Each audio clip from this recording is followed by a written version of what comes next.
last year, I decided to go 60 days without spending any money at all.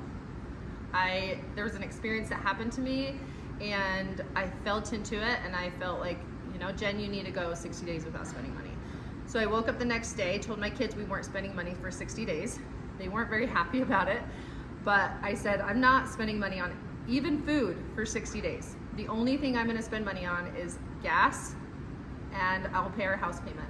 Other than that, I'm canceling every membership, every credit card that we have, because I really feel like we need to do this. I don't know why, but I feel like we need to do it.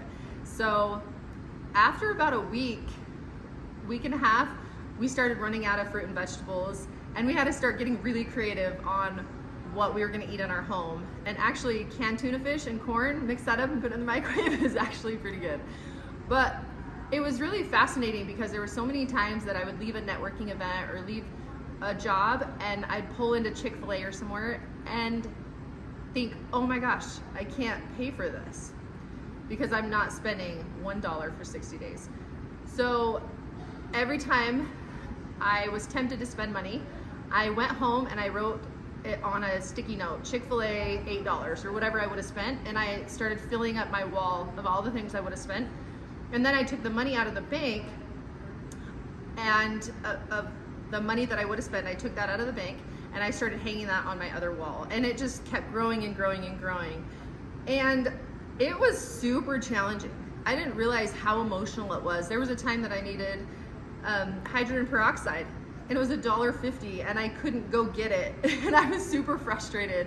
But I knew that I committed to myself that I would do it, and I'm kind of stubborn. And when I commit to do something, I just want to prove to myself I can stick to it. It was hard, and we had a family, we had a friend that passed away in that time, and all I wanted to do is go to a Mexican restaurant and eat Mexican food, and I just couldn't. And I had to work through emotions a completely different way. I had to figure out how to do things that didn't cost money.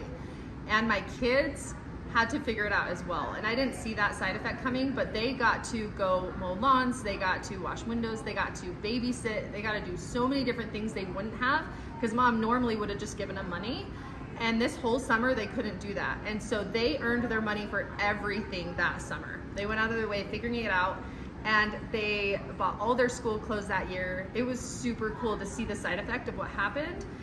And by the end of the 60 days, I had saved over $3,600 that was taped to my bedroom wall. And it was really fascinating because every day I woke up and I saw that money, it just reminded me what we're actually capable of. Because so many of us think we need all of these things. Even I do. There's so many things that I want, but we don't need it. And if we really want to shift and make changes, sometimes it takes going through hard things to shift all of that. And it taught me so many lessons, and it taught me that I can do anything. And every one of us, we can do anything we put our mind to if we want it bad enough.